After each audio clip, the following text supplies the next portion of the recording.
Aujourd'hui, mes très chers amis, comme je l'ai dit, c'est un de Game of God spécial. C'est un de Game of God spécial équinoxe. OK? Car c'est l'équinoxe aujourd'hui. Quelqu'un pourrait se demander, qu'est-ce qu'on a à voir avec l'équinoxe? Ben, comme vous le savez, l'année est divisée, si on peut dire, ou repartie, si on peut dire, en 4 grandes parties, 4 saisons. OK? Et il y a 4 rendez-vous majeurs à l'année. Ici, je parle de l'année civile, de l'année de la création. Je ne suis même pas encore ici au niveau religieux. Parce qu'au niveau naturel, nous avons le solstice d'hiver. C'est le moment où nous savons que le soleil descend au plus bas.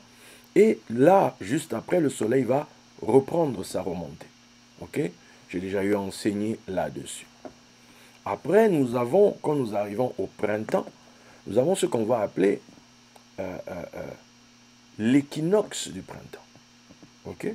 Parce que nous devons savoir que au niveau du solstice d'hiver, là, la nuit est la plus longue et le jour est le plus court. OK? Maintenant, quand le soleil commence à remonter, ben, le jour commence à regagner du terrain sur la nuit. Et on va arriver à l'équinoxe du printemps. Là, il va se passer quoi? Puisque équinoxe, hein, cache dedans, en latin, aecus nox. Aecus nox, c'est-à-dire aecus c'est égal, nox ici c'est lié à la nuit. Donc en fait, nuit et jour seront à égalité. La balance est rééquilibrée pour la première fois à l'équinoxe du printemps. OK? Mais là, nous sommes dans une phase où le soleil est en train de monter. Le soleil vient des profondeurs. Je pense qu'il a la rage. Le soleil veut en découdre. Le soleil, voilà, il veut reprendre sa place tout là-haut. Donc, quand il arrive à la barrière de l'équinoxe du printemps, je pense que là, il doit montrer ses papiers. Là, il doit dire que c'est effectivement moi. C'est moi qui ai droit de continuer, etc., etc. Je suppose qu'on lui pose des questions et il répond. Et donc là, le jugement tombe. C'est bon, c'est lui. Levez les barrières, etc. Laissez-le continuer sa montée. Donc là, il va continuer sa montée. On va arriver au troisième rendez-vous. Le troisième rendez-vous, c'est le solstice d'été. Alors là, c'est le soleil est au sommet de son art, le soleil est sur son trône, le soleil est, voilà. Là, le jour, c'est le plus long. Le jour est le plus long, la nuit est la plus courte. OK? Bien. Et bien sûr, nous avons, après cela, donc le soleil, après avoir prouvé à tout le monde toutes ses capacités, donc maintenant le soleil, maintenant, parce que quand il monte, donc le focus c'est en haut, ok? Quand il a atteint le en haut, maintenant le focus change, il va vers le bas. Donc il commence maintenant à descendre et il va arriver à la barrière qui est là où nous sommes aujourd'hui, l'équinoxe d'automne, mes amis, l'équinoxe d'automne. Donc là encore, il y a une barrière, là encore, on va poser des questions, là encore, on va savoir de quoi il est question. Et puis, normalement, la barrière va se lever et il va descendre pour atteindre le point le plus bas. OK? Bien. Donc, ceci étant dit, je viens de dire des choses d'une certaine manière. Pourquoi? Parce que c'est en fonction de l'hémisphère nord. OK? C'est dans l'hémisphère nord que les choses se passent, comme je viens de dire, dans ce sens-là. Parce que n'oublions pas que cet équinoxe ne concerne pas que l'hémisphère, j'allais dire nord, ça concerne aussi l'hémisphère sud. Or, l'hémisphère sud, aujourd'hui, ce n'est pas l'équinoxe d'automne. Pour eux, c'est l'équinoxe du printemps. OK? Dans l'hémisphère sud, c'est l'équinoxe de printemps. Là où ici, pour nous, le soleil descend, pour l'hémisphère sud, le soleil monte. OK? Bien.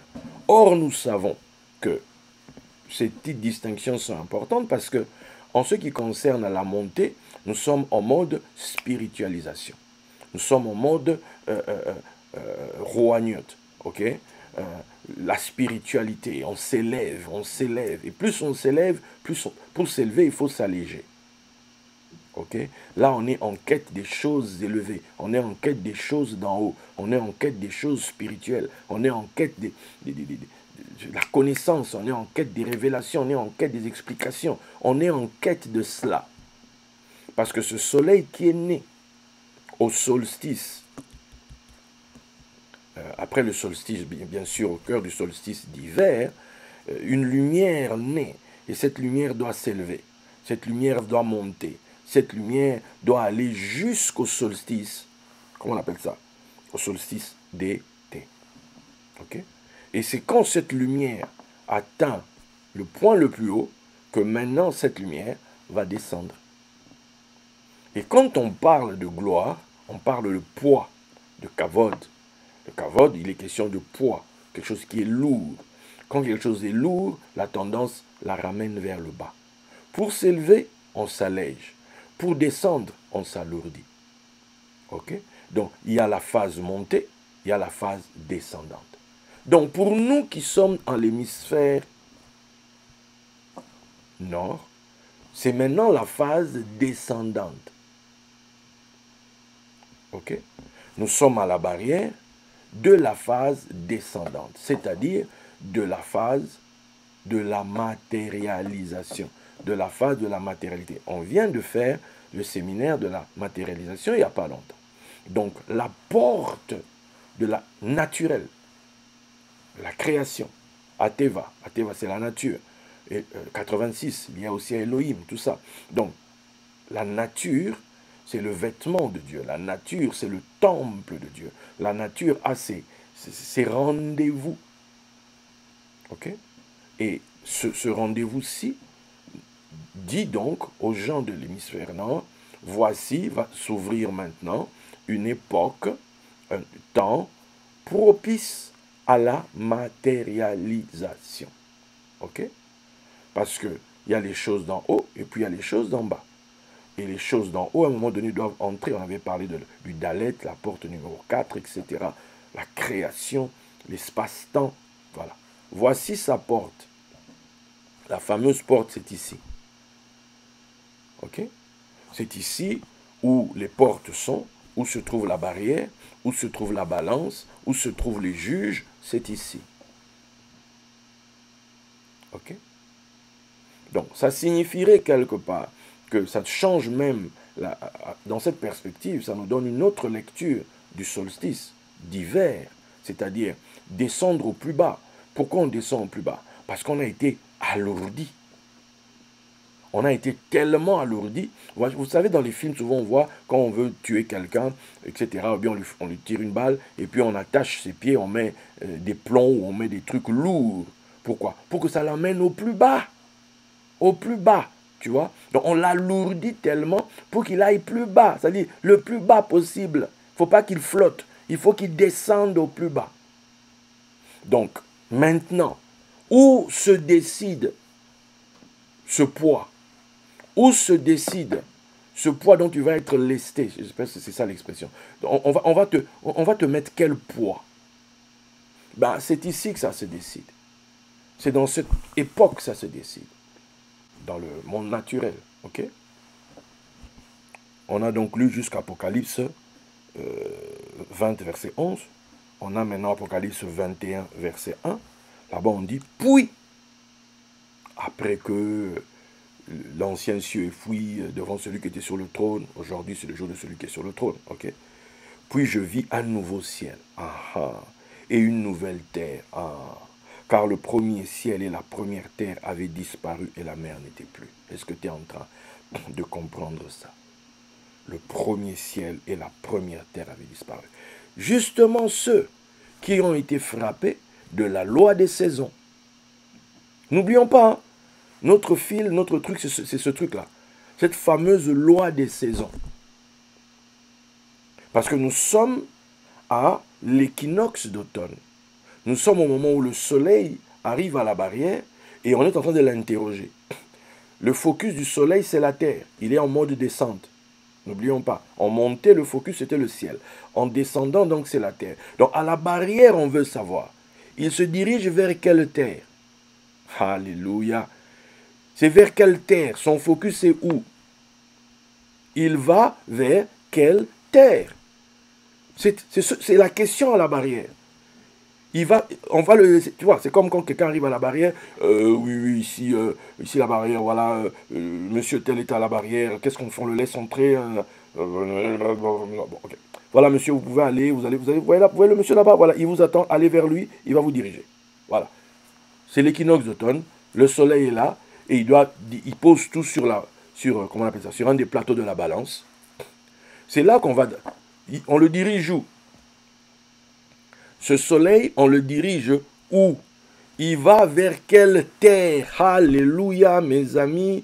Alléluia. Il va vers quelle terre? Vous voyez ici qu'il y a des histoires d'anciennes terres, des histoires de nouvelles terres. Mais on essaie d'imaginer le nombre de nouvelles terres qui sont apparues sur cette terre pour le coup. Tu vois des gens vivent là. Des gens vivent. Vous voyez des gens, vous êtes tous là, vous pensez que vous marchez sur la même terre. Ah non! Vous ne marchez pas tous sur la même terre. Vous n'êtes pas tous sous les mêmes cieux. Vous ne marchez pas tous sur la même terre. Donc, les efforts des uns et des autres ne vont pas forcément produire... Vous pouvez fournir tous les mêmes efforts. Vous n'allez pas tous récolter de la même manière. Pourquoi? Vous n'êtes pas sur la même terre. En apparence, on est sur la même terre. Mais dans les faits, niet. Alors vous allez bénir Dieu pour cet équinoxe-ci. Pourquoi? Parce qu'en fait, à l'équinoxe, on arrive devant les deux plateaux. Ok? Maintenant, suivez-moi bien. On arrive devant les deux plateaux du juge qui doit décider par où on te fait passer. Par où tu vas. Ok? Déjà, tu te présentes. Tu es soleil quoi? Soleil qui? Ok? N'oublions pas. Tu viens de la période de la naissance du soleil, montée du soleil, donc spiritualité, acquisition de connaissances, acquisition de savoir, acquisition de choses totalement spirituelles. Maintenant, nous tous, disons les choses, disons, voilà, disons. Chacun, tout le monde veut passer, on vit sur Terre. On est venu sur Terre, le grand événement, c'est notre naissance, notre incarnation. Nous sommes nés dans ce monde. Et nous sommes dans ce monde pour incarner, vivre l'incarnation, manifester dans la chair la gloire divine. Ok? L'objet... Ah, Seigneur, je vais le dire comme ça. Je vais le dire comme ça. Écoutez-moi très bien. Il y a cette pensée qui circule dans l'Église, où on prêche aux gens, où on fait peur aux gens par rapport, où passerez-vous votre éternité? Où passerez-vous votre... Suivez-moi bien, votre éternité. Bien-aimé, votre éternité. Attention sur la terre, attention sur la terre. Excuse-moi. Ça signifierait, vous voulez me faire croire que je n'existe que depuis le jour où je suis né dans le ventre de ma mère. C'est faux. Ce qui est dans le ventre de ma mère, qui est sorti de là, c'est le corps. C'est justement le vêtement de l'incarnation. Mais moi, j'existe depuis. Moi, je viens de l'éternité, justement. Ne me fais pas peur par rapport à où je passerai mon éternité, puisque je viens de l'éternité. Oh, Sheikama Masai, je viens de l'éternité. Et je suis venu ici pourquoi? Tu m'as formé un corps, je viens pour faire ta volonté. Donc, je suis venu ici, j'ai une mission. J'ai une mission dans le corps. J'ai une mission dans la chair. Je suis venu ici pour incarner la nature divine dans le corps. Pour matérialiser physiquement une réalité spirituelle. La faire voir dans la chair. La faire voir matériellement. Est-ce que quelqu'un est en train de comprendre? Le Dieu qui a fait les cieux et la terre est un Dieu qui est esprit. Mais il a créé l'univers physique parce que c'est dans l'univers physique que sa gloire est vue, que sa gloire est vécue, que sa gloire est expérimentée, que sa gloire est tangible, touchée, etc. Donc quand toi tu descends ici pour... On t'a alourdi. pour venir ici. Tu dois maintenant montrer au monde dans la chair, montrer au monde de manière visible, de manière tangible, de manière physique, des réalités qui jusqu'à présent étaient spirituelles. Parce que toi là, tu étais d'abord spirituel. Tu as existé en tant qu'esprit et tu vis dans ce corps pour matériel. Tu veux montrer au monde au travers le corps la puissance et la nature divine. Au travers le corps qu'on t'a donné, on doit voir au travers de ce corps la divinité s'exprimer, mais dans le corps, mais dans le physique. Est-ce que quelqu'un est en train de comprendre? D'où les gens loupent la dimension physique. Les gens loupent parce que déjà ils sont crispés. Oh non, où passeras-tu ton éternité? J'en viens de l'éternité. Ils auraient pu me garder dans l'éternité. Mais ils m'ont fait descendre ici pour pouvoir exprimer dans le naturel, exprimer dans le physique, exprimer dans cette dimension-ci ces réalités d'en haut. Est-ce que quelqu'un est en train de comprendre ce que je suis en train de dire? Dieu est esprit, mais on va le voir au travers l'image. Que révèles-tu de la divinité? Que révèles-tu de la grandeur de Dieu? Cette grandeur, dans ce monde-ci, ne peut être que vue dans le physique. On ne peut pas dire que le Dieu qui a fait les cieux et la terre est un Dieu riche. Et ça va rester comme ça, on parle seulement. Non, il faut que quelqu'un dans le physique puisse être le témoin physique de la richesse de Dieu, qu'on le voie dans ton physique. Dieu est un Dieu d'abondance. On va le voir où? Il faut qu'on le voie dans le physique. Est-ce que quelqu'un est en train de comprendre? Non, la vraie question, c'est que tu dois être équilibré, en fait. Tu ne dois pas perdre de vue pourquoi tu fais ces choses. Tu ne dois pas perdre de vue que c'est une mission, en fait. Tu as un nom céleste, tu as un nom divin, tu as une particularité surnaturelle. Et c'est cette particularité qui s'incarne dans le monde. Alléluia. Cette particularité qui s'incarne dans le monde. Est-ce que quelqu'un est en train de comprendre? C'est-à-dire, au lieu que tu puisses avoir le regard déjà tourné vers l'après, parce que l'après, tu iras rendre compte. Mon ami, tu étais allé là-bas pour faire tes jeux, tu as fait quoi? Est-ce que tu nous as révélé là-bas? Est-ce que tu es venu d'en haut? Tu es venu j'allais dire, d'une race d'en haut. Maintenant, cette race d'en haut, c'est toi qui portes leur témoignage dans ce monde-ci. Maintenant, la question est, toi, que révèles-tu dans ta chair? Que révèles-tu physiquement? Que révèles-tu de la grandeur de là d'où tu viens? Tu étais déjà là-bas. Tu es descendu ici. Tu es descendu ici. Pourquoi faire? Est-ce que quelqu'un est en train de comprendre ce que je suis en train de te dire? Je suis en train de te dire quelque chose. Je suis en train de te dire, mon ami, que Dieu est esprit. Mais l'histoire de l'équinoxe d'automne, c'est qu'arrive à la barrière des esprits. Des esprits qui doivent plonger dans la matière. Des esprits qui doivent plonger dans la chair. Maintenant, cet esprit qui arrive, il s'appelle comment? Cet esprit qui arrive, il a quoi comme identité? Cet esprit qui arrive a quoi comme mission? Parce qu'on doit te donner la terre correspondante. Correspondante à ta mission. On doit te... Il y a plusieurs corps sur terre. Il y a plusieurs corps sur terre. Il y a des corps animaux. Il y a des corps d'éléphants, il y a des corps de singes, il y a des corps... il y a plusieurs types de corps. Mais toi, quand tu viens sur terre, c'est pour quel corps? Tu m'as formé un corps pour faire ta volonté.